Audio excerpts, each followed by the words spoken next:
Hey everybody, it's Jen. Welcome back to Joyful Living. Today I am bringing you a Q&A that is filled with parenting questions, finance questions, housekeeping questions, all kinds of stuff, and I'm really excited to be sharing this with you today. So if you're new here, welcome, and let's dive right in.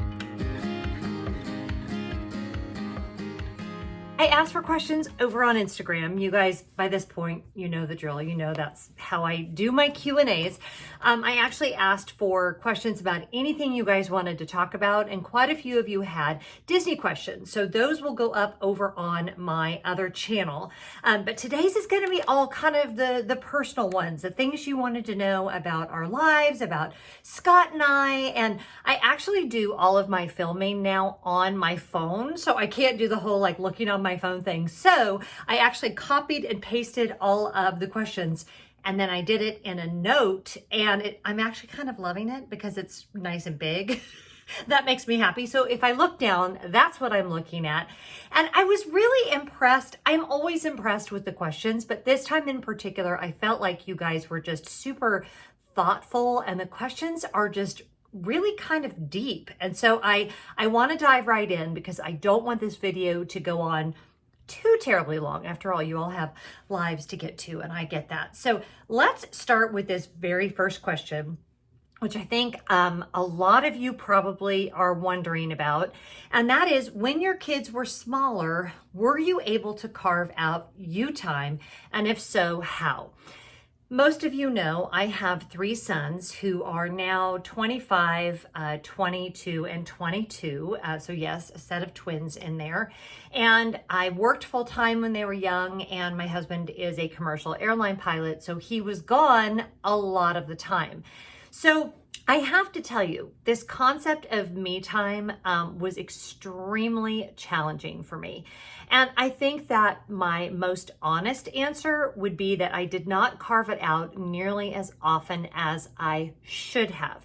There were seasons, depending on what our childcare setup was, where I had a nanny for a while that could be home with the kids, and sometimes I would go to the gym for a few minutes after work just to kind of clear my head, but then I would feel guilty because I didn't get home to them right away after work.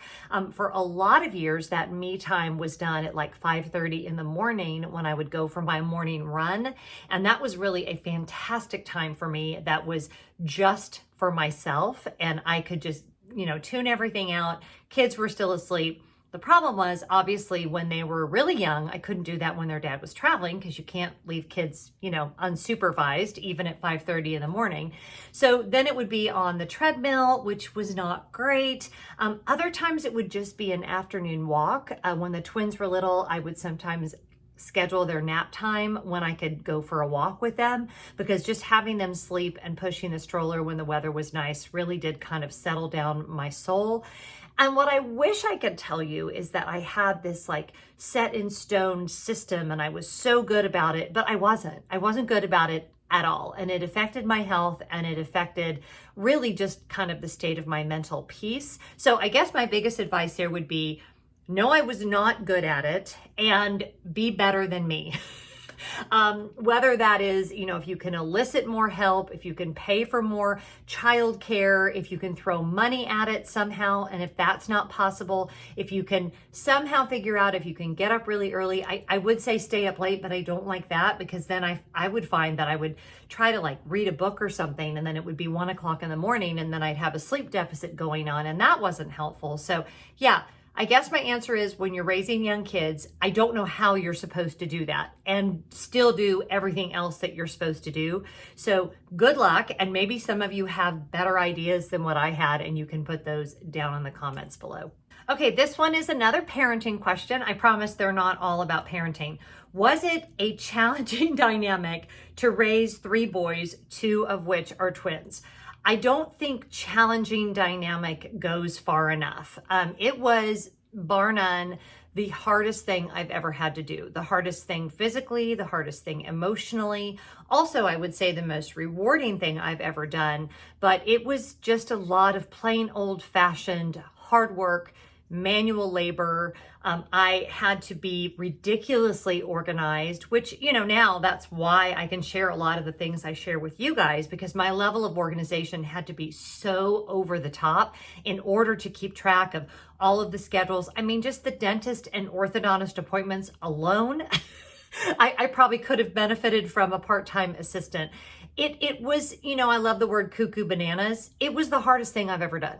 However, here's what I would say. Hardest thing I've ever done. But what it did for me was make me feel like, what else could I do in my life? Because that was such a hard thing. And I did that. And Scott and I together were able to do that. So then it kind of makes you go, well, gosh, what else could I do? Could I, branch out and start a new career? Could I go back to school? Could I start a YouTube channel? It makes you feel very confident in your ability to solve problems, to tackle difficult situations. And so I don't regret it at all, but by far the most challenging thing I've ever done in my life. So there. I feel like I'm not giving 5 steps to raising perfect kids, because I don't know. I don't have perfect kids, so I clearly don't know how to do that.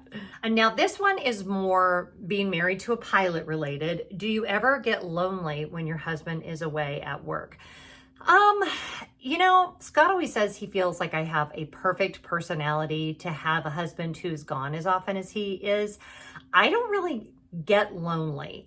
Even now, as the kids are, even though 2 of them still live here, they're really not home that often. And I'm alone in the house a lot, and I kind of love it. And I have always been this way since I was a young child. So my mom used to say I play well together. Like, being alone has never been something that I saw as a punishment. In fact, I love it. It's why now I travel solo, and I don't have any problem being by myself. However, I do miss him. And that is something that I've struggled with the entire time. I prefer it when he's here. I don't mind being alone. I don't get lonely, but I miss him when he's gone. And the few months during lockdown that he was home with me, it was quite lovely. And we had our squabbles, but it was really nice having him around all the time. We did have to set some boundaries so that I could still get plenty of alone time, which I crave and need. And he does too. So we kind of worked that out. But yeah, I just don't really struggle with loneliness. I liked this one. Do you make long-term goals, like 5 years, for example? I would not say that I make super specific long-term goals. However, I am always preparing for the next stage. For instance, right now, Scott and I are really focused on being prepared for retirement, because he retires in 10 years. So to me, that's like the next big thing that's coming at us. And we need to make sure our finances are in order, and where do we want to live, and our mortgage is paid off, and what is that going to look like financially? Some of you may not know, pilots have to retire on their 65th birthday. So Scott cannot work past 65. So we're like diligently at work preparing for the next season. And that's kind of the way that I've always lived. When we were, newly married, we were preparing for our first home. And when we had our first home, we were preparing for having children. And when we had children, we were preparing for their college. And it sounds like those are all financial things. And I don't mean it to sound that way, but that's kind of the way my brain works, is I'm just always looking forward. Now, as far as like personal goals, business goals, not so much personal, and not to sound weird about it, but I guess because I've kind of gotten into this rhythm of constantly working on myself physically, constantly working on myself, spiritually and emotionally, and all of the things that I feel like that's just in an ongoing rhythm. But I do set goals for my business. 5 years is probably a little far out, but I do have 6 month, 1 year, and then 2 year goals. So yes, I do long-term planning in that frame of mind, if that makes sense. Okay, this is a good follow-up question to that. How long did it take you and your hubby to be as financially stable as you guys are today? Okay, we've been married 32 years in February, and we started saving for a rainy day when we were 19 and 23. So how long it took was from 19 to 51 for me, and 23 to 55 to Scott. So a lot of years. And I would say we're still not where we want to be. I mean, right now I'm working to rebuild our short-term savings, because the kids' college ended up costing more than we thought. So we had to pull some money out. So I'm trying to rebuild that. And I think that the biggest key to our financial stability, and Scott and I had a long conversation about this when this question came up, because there's another question about how did we fund our retirement so early. And the reality is the only answer I can give you is we've always paid ourselves first. Always, always, always. I remember sitting in a seminar back when we did seminars that was offered by my employer at one of my first full-time jobs. It was my first 401k. They talked to us about the power of dollar cost averaging. That lesson just stuck in my head. I have never forgotten that. And we have always lived on less than what we made. And the way we did that was by having the money come out before we ever saw it. So we have maxed out our employee savings plans, both of us, since literally day one. Now, we did have to dip into those savings during Scott's very lengthy unemployment after September 11th. But because we had it, we didn't have to then go into debt. We didn't lose our house. Other financial nightmares didn't happen to us because we had that to fall back on. And, I'm always hesitant when it comes to the retirement question to say, the only solution is to start early, because I know some of you watching this didn't do that. And when we know better, we do better, right? And Scott and I have made plenty of other mistakes along the way. So I always tell people the best time to prepare for retirement is your very first full-time job, and the second best time is today. So don't hear that as like beating you up, because it's never too late to get with a good financial advisor to come up with a solid plan. I think the only thing as you're watching this video that you can do to hurt your own financial future truly is to be in denial about it. I think you have to know your numbers. You have to check your bank statements, check your credit card accounts, make sure you know where the money is going. And again, like I said in the beginning, make sure you always pay yourself first, whatever that needs to look like in your life. I know there are financial advisors that will tell you, you should get out of debt no matter what. I actually think that having a pretty hefty emergency fund is more important than accelerating debt payoff. I felt that way for a long time because the world is so incredibly uncertain. And if you're not prepared for a large financial emergency, and even if you have just a little bit of debt, when another emergency comes along, you're just going to get into more debt. So we're huge proponents of don't always necessarily pay down all your debts. Make sure you have your retirement funded, those emergency funds funded. And there's a lot of great experts out there that talk about money far more intelligently than I do, that we have benefited from over the years. I've talked to you guys before about Elizabeth Warren, the senator. She did a lot of great writing. A book that really impacted both of us was The Millionaire Next Door, which was how kind of average people can save $1 million. So there are a lot of resources out there. I am by no means an expert. However, we have been able to achieve our financial goals, and it's really been by living below our means and always paying ourselves first. Another parenting question. You guys are really lots of parenting questions today. What are your emotional challenges having adult children? I would say it's a me problem. It's me releasing them to make their own decisions, even when I know those decisions might hurt them. Because I know in my life, the bad decisions I've made have impacted me and changed me maybe more than the good decisions, right? Like those have been the things that built character and resilience and all those things. And as much as it would be really easy to get frustrated with my adult children because they don't always make the decisions that I would make, I have to release them to live their own lives and to make their own choices. And as a mom, that can be extremely challenging. But I really have always gone by the idea that at a certain age with your kids, you should move from managing to consulting. And Scott and I, that was a little bit of a rough transition, but now we are fully in consulting mode. So we give advice when we are asked and not before. And when our kids come to us with problems, we try very hard to listen and not solve. And I try to ask the question, what is it that I can do to help? Rather than dictating to them what I think they should do, because it's not my life, it's their life, and I don't get to decide for them. And even though I frequently wish that they would draw more from like the wealth of our experience, I also know that making their own decisions is how they will actually learn and build that resilience. So it's a challenge, but I think I'm getting better and better at it as they get older. And it helps that by and large, I'm very proud of their decisions, and they really are great kids. So at some point, you have to trust them to make the right choices. You have to trust who they are as humans, what you gave them when you were raising them, and just let them do their thing.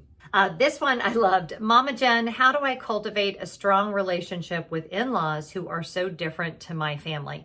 This is a question that I take kind of seriously because I struggled with my in-laws a lot. I never did feel like I fit in. Neither my father or mother-in-law are living at this point. And I did end up having very close relationships with both of them, which really did surprise me. But I think you have to find commonality and you have to meet them where they are. They aren't your family. They're very different. They might be different emotionally. They have different traditions. They might be from a different culture.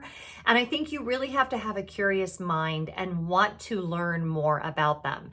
And then if you are not accepted like you wish you would be, which was my case, I think you have to remember that that person that you're struggling with is the person who was there when your spouse was sick. They were the person that was there, when your spouse was needing help with homework and was throwing up in the middle of the night and all of the things that any parent sacrificially does for their child. So times when I would get kind of bristly or I would get my feelings hurt, I would remember that I'm going to honor this person for who he or she is and not necessarily how I feel. And then I'm just going to keep giving and keep trying to find common ground. And I think over time and history, it does happen. I would say with my in-laws, it was probably 10 years before I felt like I had a warm, close relationship with them. And then, as my mother-in-law was in her final days, I was the one that was taking her to all her doctor's appointments and doing all of that. So we did end up very, very close, but it doesn't happen overnight. So give it time, give them the benefit of the doubt, have a lot of grace, and try to meet them in the middle. This question was great. How do you best deal with stress and anxiety? I love you and your channel. Okay, this is a big one because stress and anxiety have been a struggle for me pretty much my whole life. I am an anxious human being. So I would say the number one thing that I do for that is exercise. If I get really, I'm like a horse, like I have to be run through the pasture if I'm going to be mentally okay.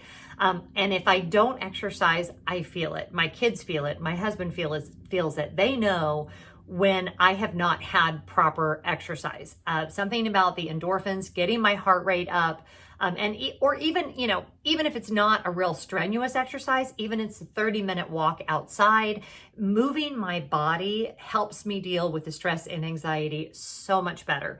Another thing that really helps is making sure I get enough sleep. When I'm sleep deprived, I don't cope well with the hard things at all. And I'm the first one to admit it. I am a girl who has to have sleep. And then the third thing is my therapist. I have not apologized at all. I have been in therapy off and on for over 10 years now. I actually am recovering from PTSD, from some abuse that I experienced, and my therapist is invaluable for me. And she has really helped me work with a lot of my anxiety. Little tips and tricks like allowing myself to go to the worst case scenario when I find myself ruminating, which is when you just go round and round and round with the same stress, which is something I used to be terrible about. But really allowing yourself to say, well, what is the worst thing that could happen?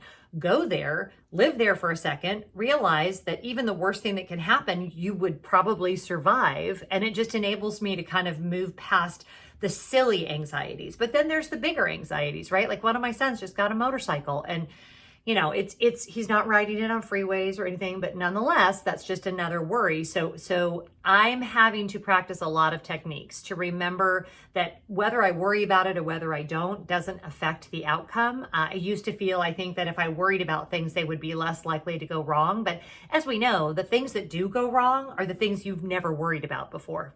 Hello, great unpleasantness, right? So that has really helped me just put things in perspective, a combination of all those things. I would be lying if I told you that I don't deal with stress and anxiety pretty much every day of my life, because I do. And I talk to Scott about it a lot. I journal a lot. I would say I have a lot of tools in my toolbox, but I do feel that this is something that I will probably struggle with till the day I die. And it's just part of the fun. So good luck. Ideas on how to keep up on housekeeping with a young baby or small child at home. I would say lower your well, the first thing I would say is hire someone, honest to God. And if that is not possible, which it was possible for us part of the time the kids were young and part of the time it wasn't. And if you have any family that wants to give you a very generous gift, tell them you want a housekeeper. Like outsourcing cleaning your house, to me, is one of the most freeing things you can do. And if you have the means and you're not doing it because you feel guilty, you need to do it. It will change your life. Barring that, and I had many, many years where that was not an option, I would say lower your expectations, elicit the help of family, do a little bit every day. A lot of you on here have chatted with me about the Fly Lady. I did the Fly Lady system for years. I think systems, whether you do something like Fly Lady or you create your own, will save your life. Writing it down in your planner. On Mondays, I change the sheets. On Tuesdays, I vacuum the floors. On Wednesdays, I clean the bathrooms. On Thursdays, I clean the kitchen. Like knowing that schedule and breaking those tasks down into more manageable pieces will help you not feel quite so overwhelmed. Because if you're raising young kids, and certainly if you're raising young kids and you're working outside the home, you have such little time on a daily basis, but you probably can devote 15 minutes to something. So if you break down the tasks that must be accomplished, and I'm not talking about the ones you want to accomplish, I'm talking about the ones that must be accomplished, into much more manageable bites. Look at the list, see which things your partner could do if you are parenting with someone. See which things maybe don't need to be done at all. By the way, you don't need to dust your ceiling fans. You don't need to clean your baseboards. Wait till the kids go to college. Who cares? Dust is not going to kill you. I mean, unless you have asthma, in which case I guess you have to dust your ceiling fans. But for everybody else, like don't do housework that your mother or grandmother told you you needed to do that does not, that if you don't do it, it won't make your family sick. So in my view, the things that must be done are laundry, kitchens, bathrooms, and bedding has to be washed, and vacuuming. Everything else, it can really just let it go, because eventually the kids will be older. Eventually you will have more margin, and you don't want to waste, 20 minutes that you could have spent with your toddler cleaning baseboards. I just think it's absurd. I think sometimes we think our houses need to be way cleaner than they actually have to be. And then my other piece of advice on that is do try to make things as minimal as possible, because the less things there are, the less there is to clean, the less there is to pick up. With my kids, I did have the system where we had rotating big Rubbermaid bins of toys, and they only had one Rubbermaid bin at a time to choose from. And the benefit of that was we would play with that bin for a few weeks, and then I would rotate it out, and I never had more than one bin of toys to pick up. So little tips and tricks like that will streamline your process. Get good systems in place, and then if it's not absolutely necessary, let it go. Eventually they will be in school and you'll have all the time in the world to clean, or not, but either way. What is one thing you wish you could do over in your past, and why?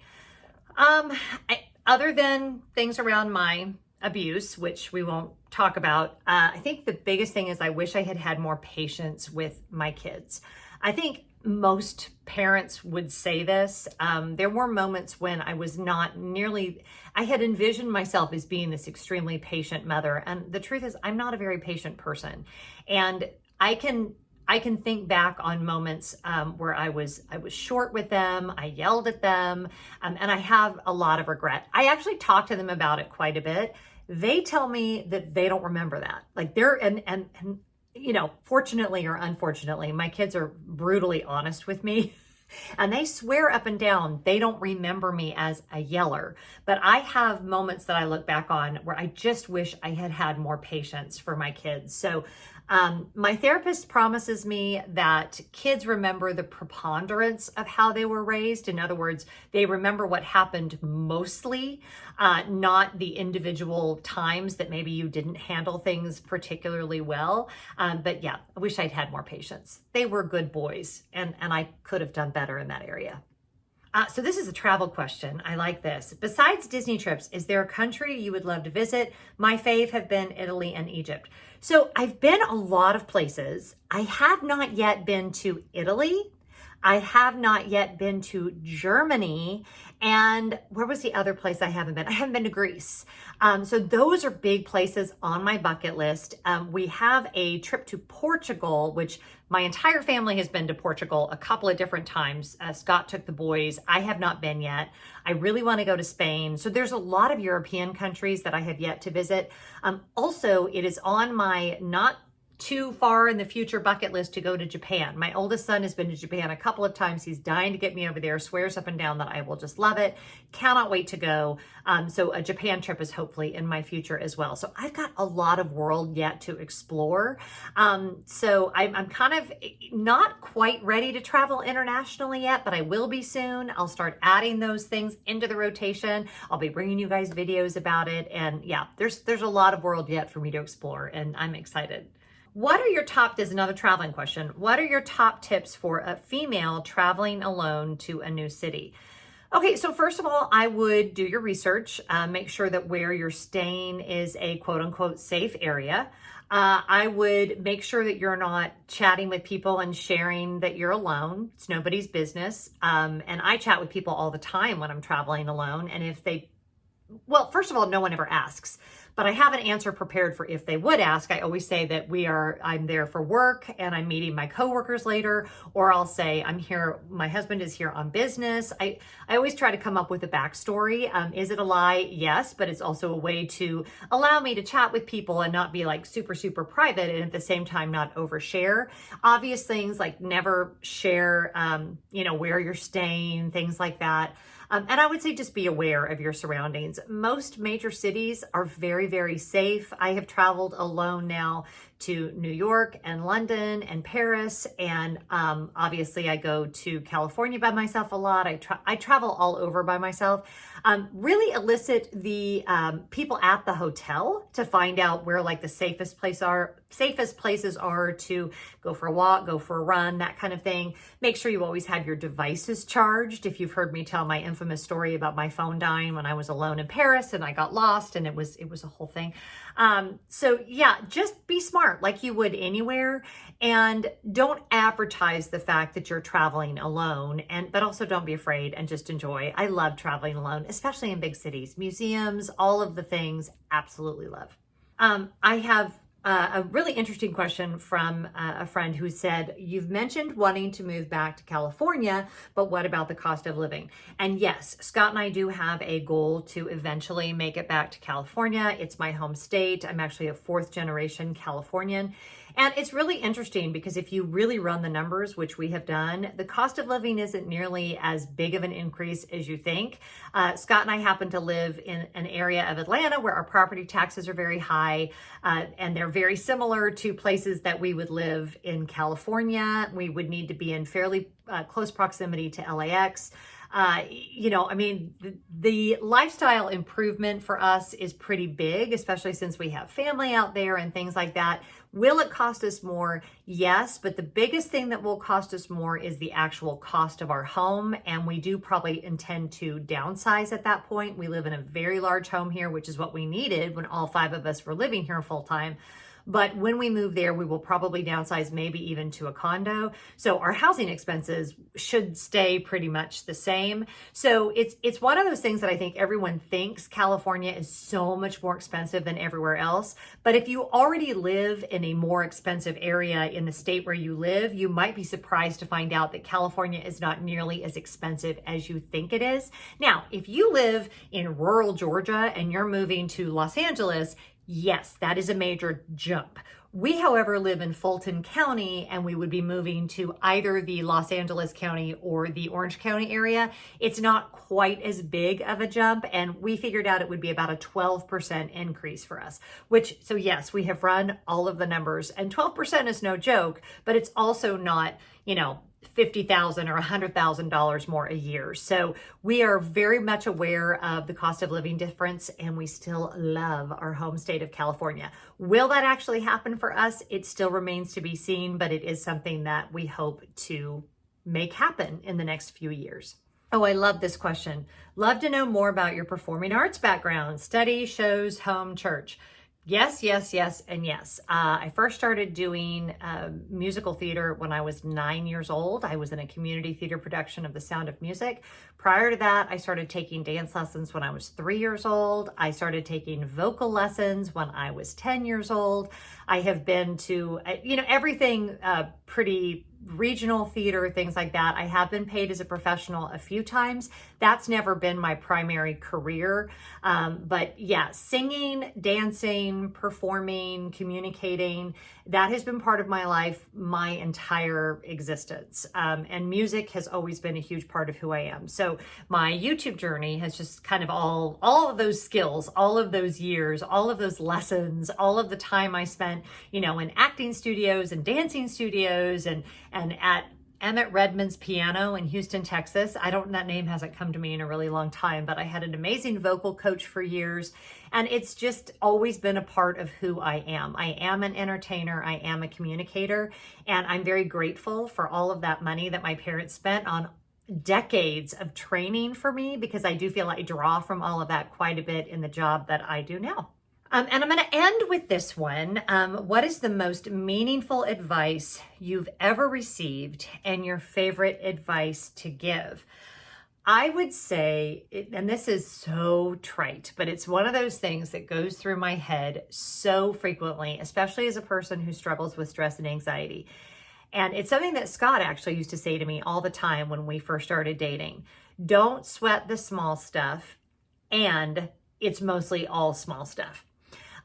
Really putting things in their proper perspective. And so many of the things that we have stress and anxiety about, if we really think it through, are they really that important? And a lot of the time the answer is no. So releasing so many things. I do a lot of study of Stoicism. I'm actually reading the Daily Stoic. If you've never heard of it, I'll put a link to it below if you're interested. But it's really about understanding that things happen to all of us. Good things happen, bad things happen, and that the good things aren't usually as good as you think they are, and the bad things are rarely as bad as you think they are. And all of it is meant to form us and develop us and makes us who we are. So instead of always feeling like if we're not happy, we're failing, it's a viewpoint that says actually good and bad things come into everyone's lives. It is how you handle the good and bad things that determines your joy and your happiness. So that's just, it's kind of like bumper sticker talk, but it goes through my head a lot. And it's something, just a perspective that I like to apply to pretty much everything in my life. And then as far as what's my favorite advice to give, I think probably my favorite advice to give is get a therapist. Because I realize that therapy is out of reach for a lot of people, although there are some really good online resources. Hopefully, the healthcare in our country will improve and that will be available to more people. But I am very hesitant to give advice to anybody about anything because I know how messed up I am and I'm just trying to do the best that I can. But you really cannot underestimate the power of a good therapist. So, and if you can't get a good therapist, at least do your work. Read some books, do some inward thinking about who you are, and have a right self perspective, right? Don't have an overblown sense of self, but also don't beat yourself up. Again, that all goes with the Stoicism. And I really have grown and developed so much, but I think the biggest thing that I've learned is any advice I could give you, you already have what you need. You've got to do your own work. So yeah, let's end with that. Everybody get out there, do your work. Either get a therapist or get some online resources or figure out a way to do your own work. Make sure you're being really patient with yourself. And I hope whatever you're doing today, you're finding joy. If you're not already subscribed to the channel, I wish you would. Make sure you give this video a big thumbs up. And I can't wait to see you next time. Bye.